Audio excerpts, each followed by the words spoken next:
你没见过，并不代表不可。你就无需操心了。我不是说不起。多谢院长抬爱，有你们姐弟在，我青莲愿意。你原来不是一直想要挑战我？苏北天，我觉得5成不。那就看你有没有这个。姐姐，你胡思乱想。Halo guys, welcome back to KD Universe. Kita lanjutkan Tonghua Supreme Alchemy atau Tantau Jejun. Nah, di part hari ini, kita semua bakal melihat si kepala istana udah memutuskan siapa saja yang bakal mengikuti kompetisi antar akademi. Nah, kira-kira siapa aja tuh guys? Penasaran kan? Kalau berdasarkan part terakhir, kita semua udah melihat Pei Tian yang membawa kakaknya ke hutan binatang roh atas perintah dari sang kepala istana. Dia membawanya ke tempat ini karena sang kepala istana pengen menguji kekuatan pengendalian binatang spiritual. Yang ternyata sebenarnya kakak Qinglian itu nggak bisa menjinakkan binatang guys. Tapi Pei Tian memberikan dia sebuah gelang pelindung yang sebenarnya di dalam itu ada siling Dia berubah wujud guys. Awalnya si kakak diremehkan oleh sang murid karena dia sudah menjinakkan binatang spiritual tingkat 5. Tapi sang kakak Qinglian membalas dengan menggunakan gelang itu, menyuruh sang binatang untuk memberontak dan menyerang tuannya sendiri. Alhasil melihat itu, si kepala istana menjadi semakin yakin. Dengan kekuatan Qinglian, dia menyuruhnya agar masuk ke dalam hutan, mencoba menjinakkan binatang spiritual tingkat 7. Namun apa yang terjadi? Ketika dia masuk, tiba-tiba muncullah 3 binatang spiritual di hadapannya guys. Sehingga dengan ini pun kita masuk ke intro ya guys. Melihat adanya sang kakak Qinglian yang sendirian, ketiga binatang tersebut pun perlahan menghampirinya. Kayak mangsa empuk gitu guys. Jelas membuat Qinglian ketar-ketir, langsung menutup wajah. Tapi untung Ling muncul menggunakan kekuatannya, langsung mengendalikan para binatang tersebut. Alhasil ketiga binatang langsung terhipnotis dan segera kabur dari sana. Tentu kejadian itu membuat para murid yang meremehkannya auto bingung. Apa yang terjadi coba? Sang kepala istana sendiri aja kebingungan guys. Menduga kemungkinan Qinglian ini menggunakan sebuah harta karun legendaris. Tapi Pei Tian berbohong. Dia menjelaskan sebenarnya itu merupakan asli dari kekuatan kakaknya sendiri, bukan dari sebuah harta karun.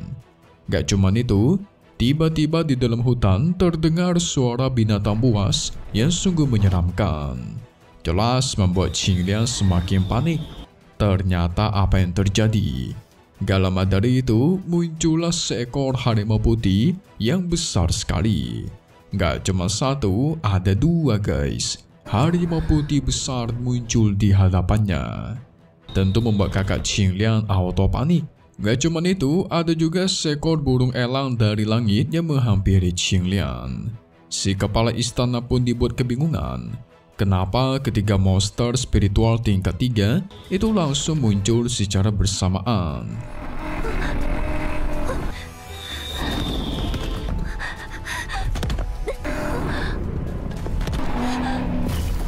Namun apa yang terjadi? Tiba-tiba ke monster itu jinak guys. Membuat semua orang bingung dong, terkejut. Apa yang sebenarnya terjadi? Membuat mereka melongo. Kenapa si Qinglian bisa menjinakkan para binatang ini sekaligus? Apalagi muridnya sebelumnya meremehkan dia, semakin tidak percaya akan apa yang dia lihat. Kayak mustahil gitu kesannya. Gak lama dari itu, Qinglian kembali keluar dari hutan. Para murid pun menghampiri sang kepala istana dan menegaskan kalau mereka curiga Qinglian ini sudah berbuat curang. Tentu kepala istana bertanya, apakah benar Qinglian sudah menggunakan semacam harta karun untuk membantu dia?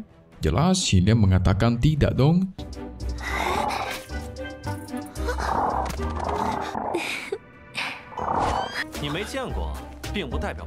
Tapi para murid tetap gak percaya. Soalnya mereka tidak pernah melihat ada seseorang yang bisa menjinakkan 3 monster tingkat tinggi sekaligus. Melihat hal itu, Pei Tian pun akhirnya turun tangan. Dia mengancam murid tersebut yang bernama Wan Cheng, kalau berani meremehkan kakaknya lagi, maka akan dia habisi. Wan Cheng juga nggak takut guys, mengira kalau si Pei Tian itu lemah. Dia malah menantang balik. Kalau semisal dia menang, maka Qinglian harus dikeluarkan dari istana Lanhuo. Jelas Pei Tian bersemangat dong. Dia pun bersiap untuk bertarung. Melihat tindakan ini yang sudah keterlaluan, sang kepala istana pun melerai mereka. 就无需操心了。我不是说不起。 Dia juga bertanya kepada Qinglian, apakah dirinya bersedia mengikuti kompetisi antar akademi untuk mewakili istana Lanhuo-nya.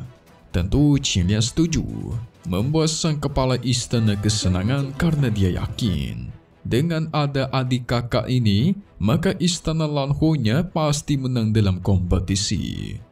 Dia juga menegaskan kalau dirinya akan mengadakan pelatihan khusus karena masih ada waktu 5 hari lagi sebelum kompetisi dimulai. Lalu tiba-tiba Pei Tian angkat bicara. Karena masih ada waktu, dia ingin mencari lawan latihannya untuk berlatih. Jelas si kepala istana mengizinkan hal tersebut. Tapi tentu dia penasaran, siapakah orang yang bakal Pei Tian lawan gitu ya kan? Siapa yang bakal dia pilih? 多谢院长抬爱，有你们姐弟在，我青莲愿意。 Yang ternyata guys, Pei Tian ingin memilih si Wan Cheng untuk menjadi lawan bertarungnya. Tentu Wan Cheng terkejut menganggap Pei Tian ini kurang ajar nih. Disengaja dia ya kan? Hehehe. Tapi Pei Tian gak peduli, yang penting bertarung. Apalagi kan sebelumnya memang mereka berdua ingin bertarung untuk menunjukkan kemampuan. Karena sang kepala istana juga diam akan hal tersebut, akhirnya Wan Cheng pun menyetujuinya guys. Dia bakal menjadi lawannya Pei Tian ketika berlatih nanti.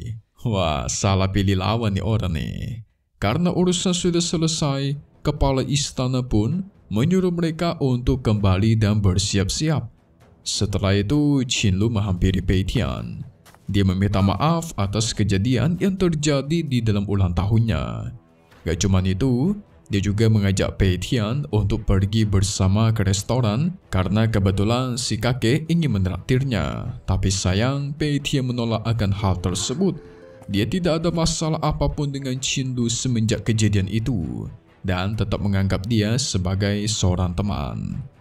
你原来不是一直想要挑战我？苏北天，我觉得5成不。那就看你有没有这个本事。 Singkat cerita, akhirnya Pei Tian dan sang kakak pun kembali ke istana Lanhuo. Dalam perjalanan, sang kakak meledek Pei Tian karena dia tahu jelas Qinlu itu tertarik dan suka sama dia. Ya, bagi Pei Tian mereka berdua cumalah sebatas teman saja. Apalagi dia juga membalas menanyakan kapankah sang kakak memiliki pasangan ya kan? Namun apa yang terjadi? Setelah mendengar perkataan itu, sang kakak pun kesal guys. Bete meninggalkan adiknya.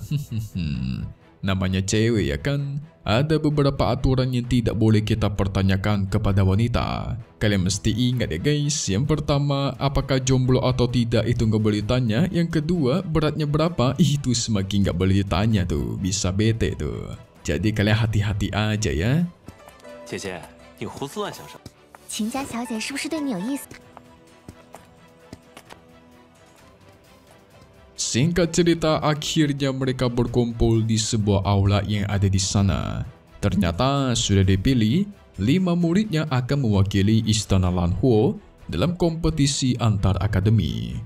Di sini ada Pei Tian, Qinglian, Wan Cheng, Luo Feng, dan Jian Rong.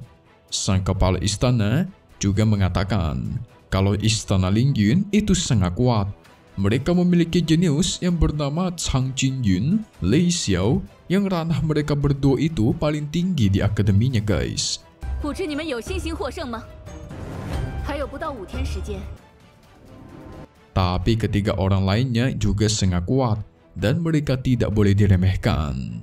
Jadi si kepala istana bertanya-tanya, apakah mereka ada sesuatu yang diinginkan dalam meningkatkan kekuatan sebelum kompetisi itu dimulai? Rofen angkat bicara duluan. Dia mengatakan di istana Ling Yun katanya kan memiliki senjata spiritual yang kuat. Nah, kira-kira ada berapa biji tuh? Ternyata di istana tersebut ada satu senjata spiritual yang akan mereka gunakan nanti. Rofen pun meminta satu senjata spiritual juga guys untuk dia gunakan. Segera kepala istana menurutinya memanggil sang anak buah mengambilkan senjata. 院长，将你们的需求告诉我。这么强，剩下3人的实力也很强。 Tapi tiba-tiba Pei Tian menghalangi dia guys.